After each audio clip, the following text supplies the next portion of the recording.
আসসালামু আলাইকুম everyone, welcome back to my channel Sadia's food recipe. কেমন আছেন সবাই? আশা করছি সবাই খুব ভালো আছেন। তো অনেকদিন পর আবার হাজির হয়ে গেছি নতুন একটা রেসিপি নিয়ে।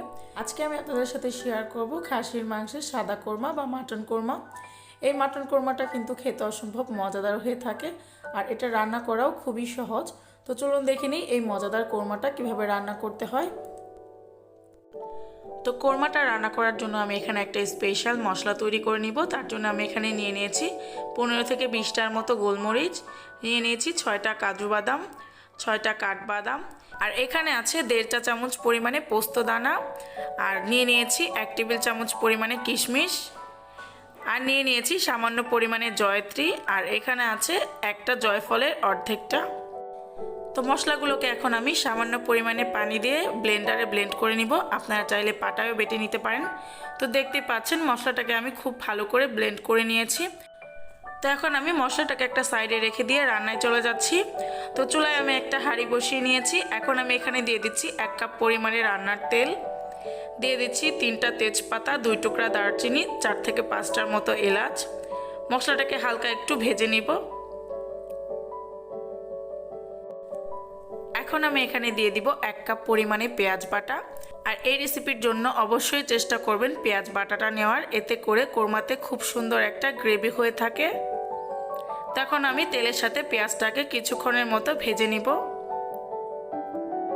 তো পেঁয়াজটাকে আমি 5 মিনিটের মতো ভেজে নিয়েছি। এখন আমি এখানে দিয়ে দিচ্ছি 2 টেবিল চামচ পরিমাণে আদা রসুন বাটা।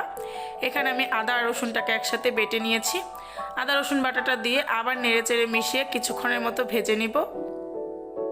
চুলার আঁচটা কিন্তু মিডিয়াম টু লোয়ে রাখতে হবে, তা না হলে কিন্তু মশলাটা পুড়ে যেতে পারে।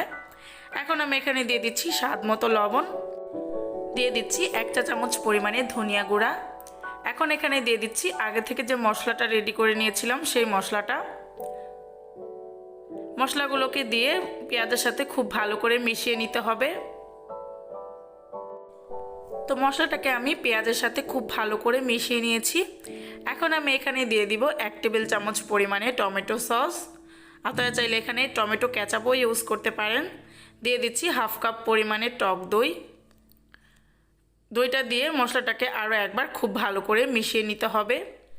আর এই রেসিপিতে কিন্তু আপনারা টক দইয়ের পরিবর্তে মিষ্টি দইটাও ইউজ করতে পারেন। তো এখন আমি মশলাগুলোকে আরও একবার খুব ভালো করে নেড়েচেড়ে মিশিয়ে নিব। তো এখন আমি এখানে দিয়ে দিচ্ছি 1/2 কাপ পরিমাণে পানি। আর এই পানিটা দিয়ে আমি মশলাটাকে খুব ভালো করে কষিয়ে নিব। আর মশলাটাকে আমি আরও একবার খুব ভালো করে নেড়েচেড়ে মিশিয়ে নিচ্ছি। এখন আমি এটাকে ঢেকে মিডিয়াম টু লো হিটে রান্না করে নিব 5 মিনিটের মতো।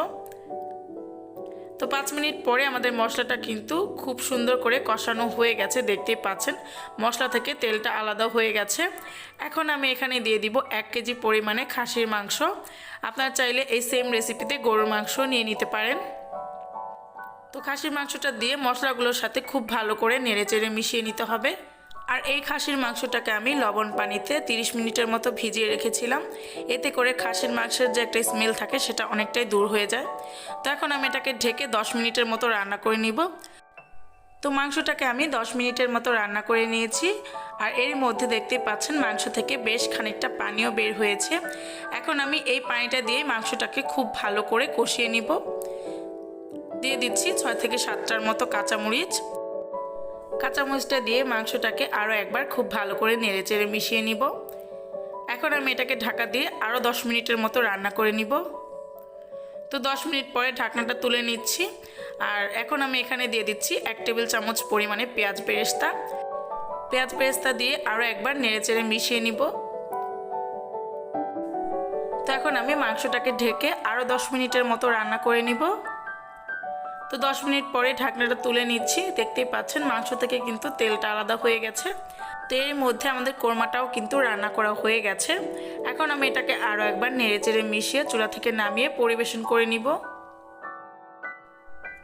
তো তৈরি হয়ে গেল আমাদের ভীষণ মজাদার খাসির মাংসের সাদা কোরমা বা মাটন কোরমা।